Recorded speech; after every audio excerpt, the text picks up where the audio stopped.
प्रिय विद्यार्थियों, आज हम लेकर आए हैं model paper number 1 desk work का, संजीव डेस्क वर्क का, जिसका फर्स्ट क्वेश्चन आपको दे रखा है कि संख्याओं 6 और 20 का अभाज्य गुणनखंड विधि से एलसीएम ज्ञात करना है।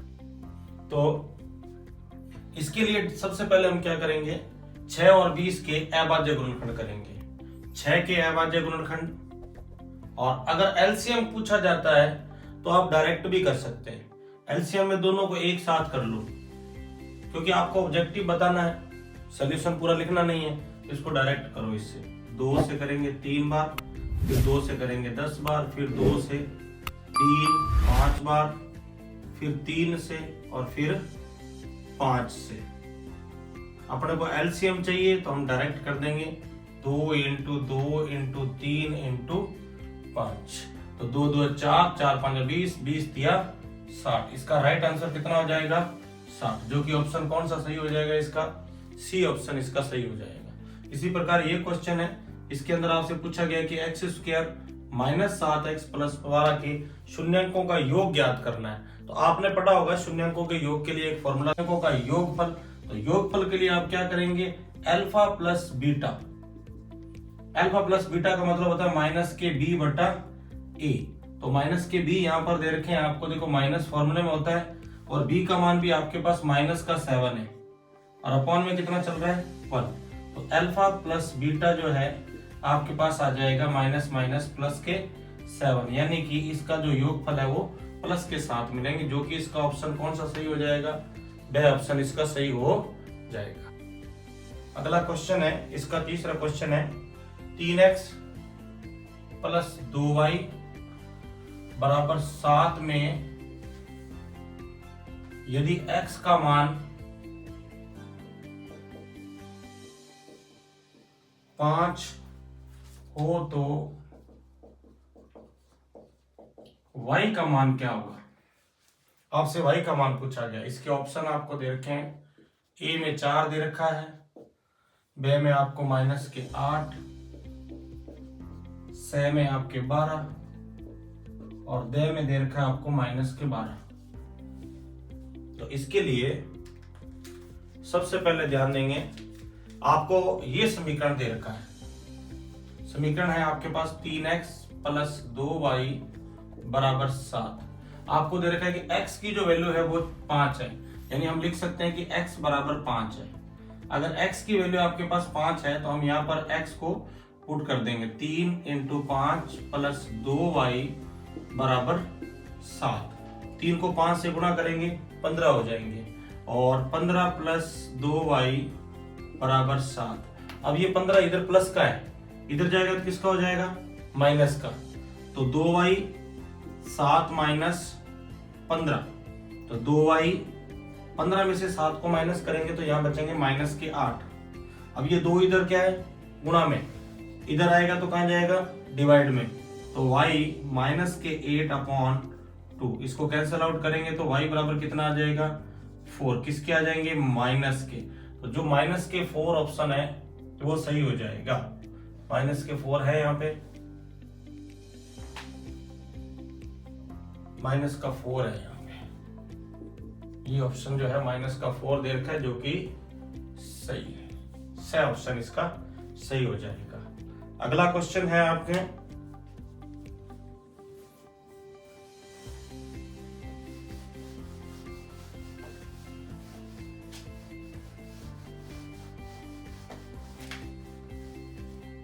अगला जो क्वेश्चन है,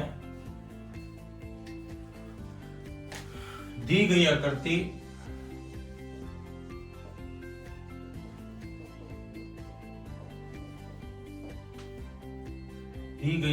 में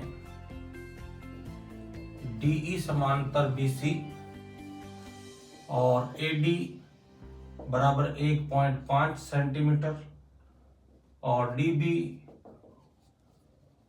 3 सेंटीमीटर तथा AE 2 सेंटीमीटर। तो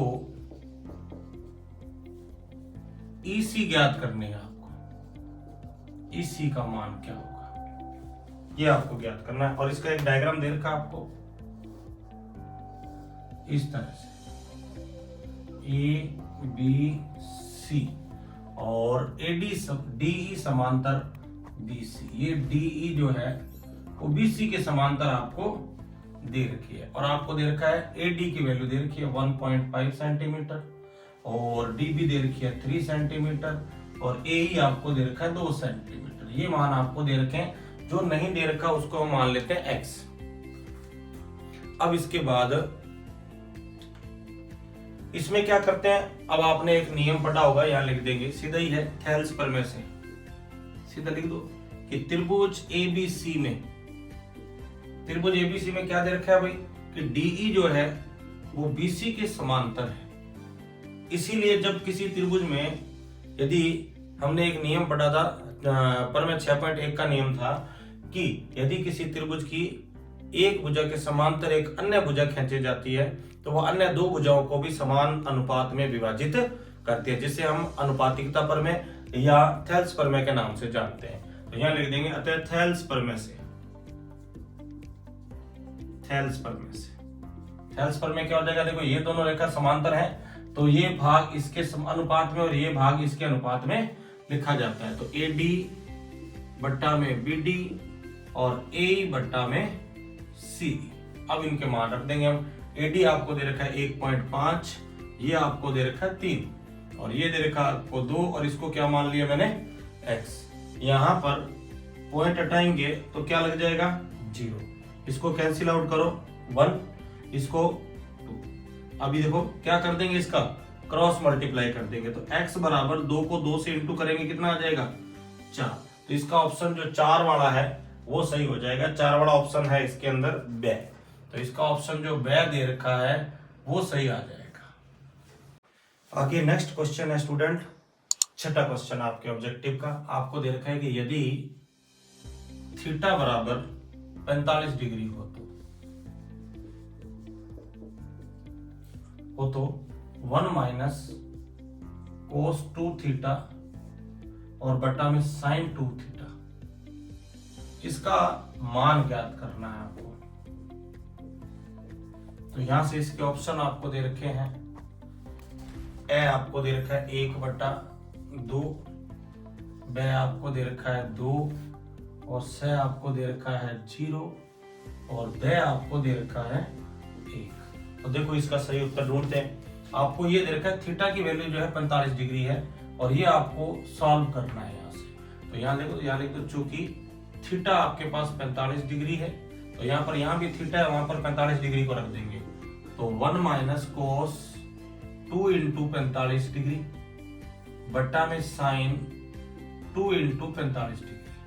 अब इसको सॉल्व करेंगे तो 1 माइनस, अब देखो कोस 2 इंटू 45 है, 2 इंटू 45 मतलब कितना हो जाएगा कोस 90 डिग्री और नीचे भी साइन कितना हो जाएगा 90 डिग्री हो जाएगा।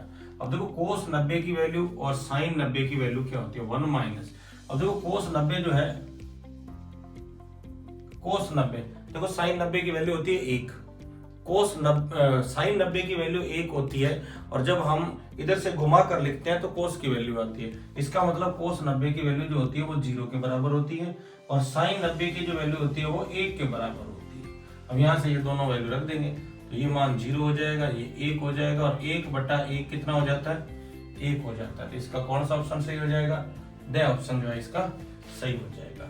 नेक्स्ट जो क्वेश्चन है आपके 7 नंबर क्वेश्चन, क्वेश्चन नंबर 7 आपको दे रखा है एक ऊर्ध्वाधर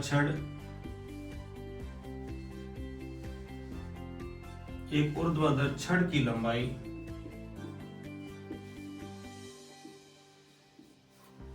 लंबाई तथा इसकी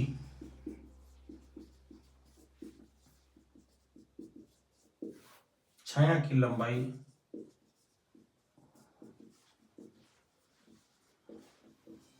का अनुपात 1/√3 हो तो सूर्य का उन्नयन कोण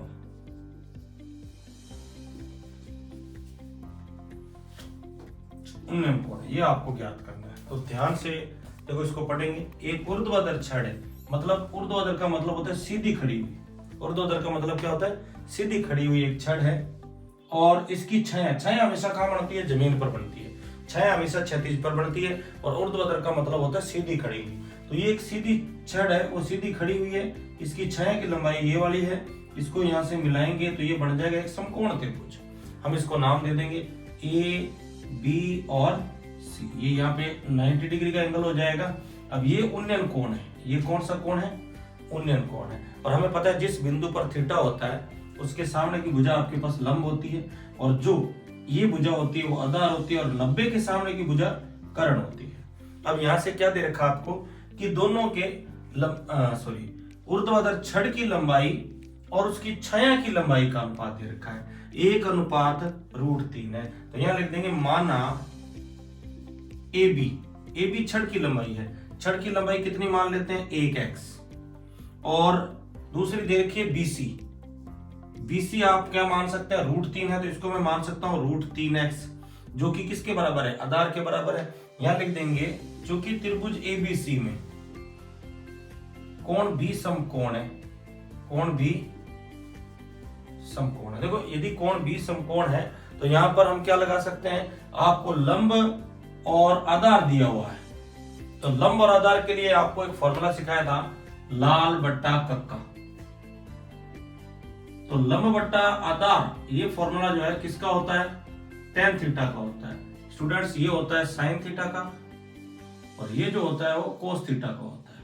और अगर हम इसको पलट कर लिखते हैं तो ये हो जाता है cot थीटा का, ये हो जाता है sec थीटा का और ये हो जाता है cosec थीटा का, जो कि ऑलरेडी आप पढ़ चुके हो। तो यहां से आपके पास है लंब बट्टा आधार लगाओगे तो tan लगेगा, आधार बट्टा लंब लगाएंगे तो cot थीटा का फॉर्मूला लगेगा। तो हम यहां लिख देंगे tan थीटा बराबर लंब बटा आधार। थीटा आपको ज्ञात करना है तो tan थीटा बराबर लंब कितना दे रखा है 1x और ये दे रखा है √3x। तो x से x कैंसिल हो जाएगा तो बचेगा 1/√3। अब अपने को ये देखना है कि tan में 1/√3 जो है वो कितने डिग्री की वैल्यू होती है। तो जब आप सारणी में देखोगे तो tan 30 डिग्री की वैल्यू 1/√3 होती है।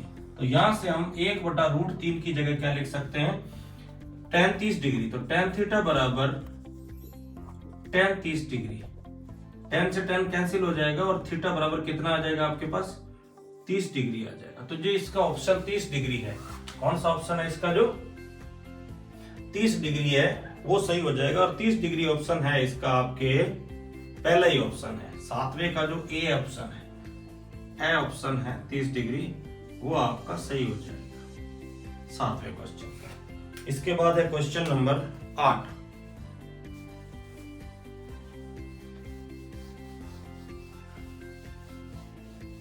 आशा करता हूं स्टूडेंट्स आपको समझ में आ रहा होगा, और जैसे भी आपको ये लगे वीडियो आप कमेंट करके जरूर बताएं।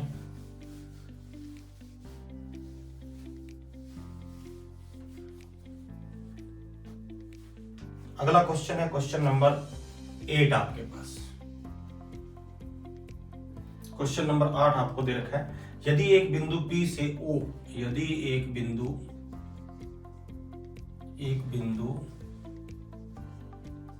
P से O केंद्र वाले किसी वृत्त पर PA और PB स्पर्श रेखाएं हैं, स्पर्श रेखाएं परस्पर 80 डिग्री पर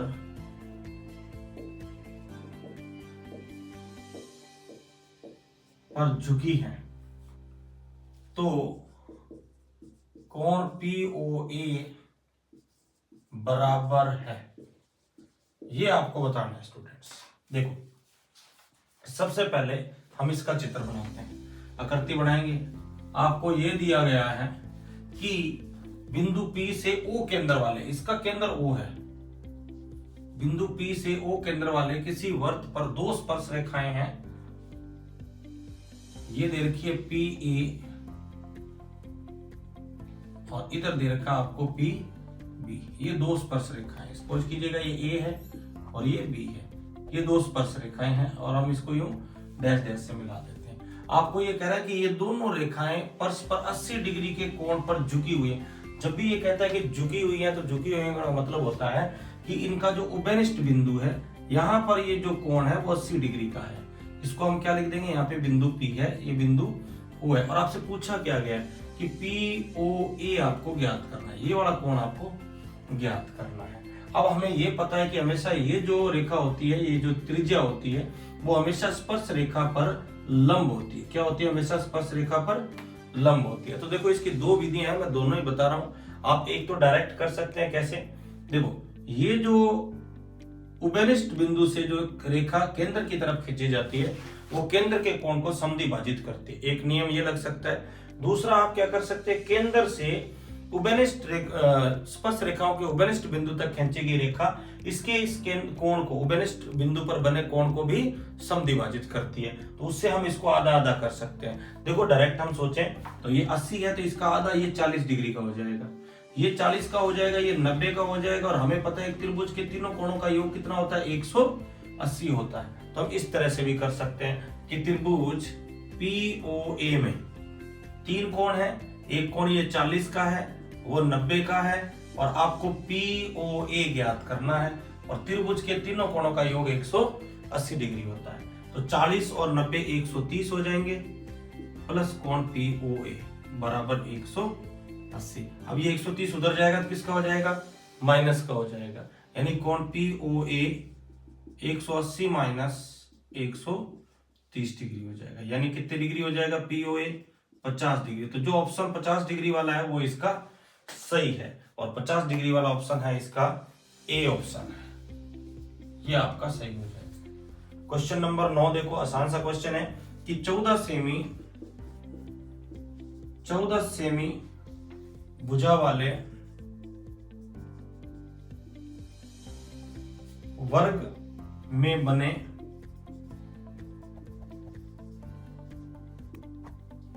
अंत्यवर्त की परिधि होगी। बड़ा आसान सा क्वेश्चन है। इसने कहा 14 सेमी भुजा वाला एक वर्ग है। ये मान लो 14 सेमी भुजा का एक वर्ग है, ठीक है। इसकी भुजाएं सभी 14 सेमी की होती हैं। कितने सेमी की होती हैं? 14 सेमी की होती हैं, क्योंकि वर्ग की सभी भुजा समान होती हैं। अब उसके बाद इसके अंदर बना हुआ एक अंतवर्त है, मतलब इसके अंदर ही अंदर स्पर्श करने वाला एक वर्त बना हुआ है। जिस तरह से, इस तरह से एक वर्त बना जो इसकी भुजाओं को स्पर्श करता हुआ निकलता है। अब आपसे यह पूछा गया कि इसकी परिधि क्या होगी। तो इसकी परिधि के लिए आपको चाहिए इसकी त्रिज्या। तो हम क्या लिख देंगे, अगर वर्त के, अगर मैं इस बिंदु को इस बिंदु से मिलाऊं तो ये वर्त के व्यास के बराबर हो जाएगा। तो यहां लिख देंगे वर्त का व्यास। वर्त का व्यास जो है वो इसकी भुजा के बराबर है, वर्ग की भुजा के बराबर हो जाएगा। यानी व्यास होता है 2r बराबर 14 और r बराबर कितना आ जाएगा? 7 सेमी। आपसे पूछा गया है इसकी परिधि, और वर्त की परिधि क्या होती है? वर्त की परिधि होती है 2 पाई r, यानी 2 इंटू 22/7 इंटू 7, यानी 22 दूना 44 सेंटीमीटर आ जाएगी इसकी परिधि, मतलब वर्त का परिमाप। तो 44 सेंटीमीटर का जो ऑप्शन है, ऑप्शन बी, यानी कि ऑप्शन बी जो है इसका सही हो जाएगा। क्वेश्चन नंबर 10 आज का लास्ट। कोण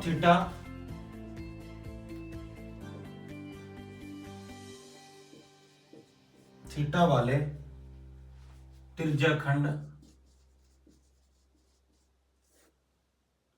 के संगत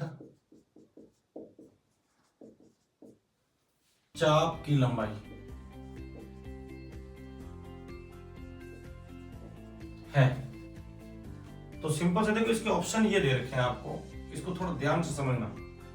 थीटा बटा 180 into 2 pi R, option B आपको दे रखा है थीटा बटा 360 इंटू 2 पाई आर। तीसरा ऑप्शन आपको दे रखा है थीटा बटा 90 इंटू 2 पाई आर, और द होता है थीटा बटा 720 इंटू 2 पाई आर। तो स्टूडेंट्स मैं आपको बता दूं, थीटा वाले त्रिज्या खंड के चाप की लंबाई कितनी। क्या पूछा गया आपसे? चाप की लंबाई। देखो पहले समझना इसको होता क्या एक्चुअली। ये इसको बोलते हैं चाप की लंबाई। ये एक चाप की लंबाई, इसको हम एल से डिनोट करते हैं। ये होता है थीटा एक्चुअली। ये पूरा कोण जो होता है वो 360 डिग्री का होता है। पूरा कितने का होता है? 360 डिग्री का होता है, और ये थीटा होता है। तो यहां से आपको थीटा यानी कि पूरे में से कितना भाग लेना है, तो ये चाप की लंबाई है। तो देखो वर्त की परिधि क्या होती है? वर्त की परिधि जो होती है उसमें से जितने भाग लेना है वो थीटा के अकॉर्डिंग लेते हैं। तो परिधि क्या होती है वर्त की? हम इसको उल्टा करके लिखेंगे तो थीटा बटा 360 और इनटू में 2 पाई आर। परिधि क्या होती है? 2 पाई आर होती है। अब डायरेक्ट देखो ये ऑप्शन कहीं मिल रहा है आपको, ये वाला ऑप्शन आपको ब में मिल रहा है, तो ये ऑप्शन जो है बिल्कुल ठीक है इसका, 2 पाई आर। Okay students.